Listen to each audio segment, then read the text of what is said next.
Mimi ni Daktari Medi Bandali na nafanyia kazi hospitali ya Harborview kati ya mji wa Seattle hapa Washington.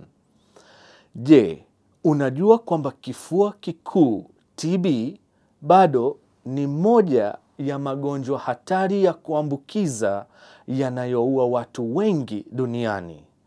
Katika kaunti ya King, takriban watu 100,000 wana TB isiyoamilifu. Pia inajulikana kama TB iliyojificha. TB iliyojificha inamaanisha kwamba vijidudu vya TB viko ndani ya mwili wako lakini haviongezeki. Hutahisi mgonjwa na hutaeneza vijidudu kwa watu wengine. Ikiwa TB iliyojificha haitatibiwa, inaweza kuwa TB amilifu. Hii inamaanisha kwamba vijidudu vya TB vinaongezeka ndani ya mwili wako na vinaweza kukufanya uwe mgonjwa na labda pia kusababisha kifo.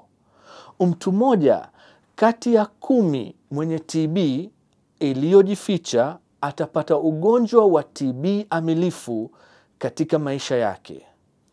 Unaweza kusaidia kuzuia kuenea kwa TB.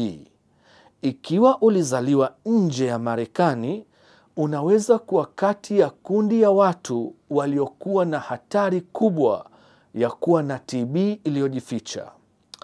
Muulize daktari wako akupime TB. Uliza kuhusu kipimo cha damu. Kinaweza kuwa sahihi zaidi kuliko kipimo cha ngozi cha TB. TB inatibika na kupona. Ukigundua kuwa una TB iliyojificha, kuna matibabu ya kuua vijidudu vya TB. Zungumza na wanajamii wako kuhusu TB na uhimize kupima. Pamoja tuzuie TB. Asante sana.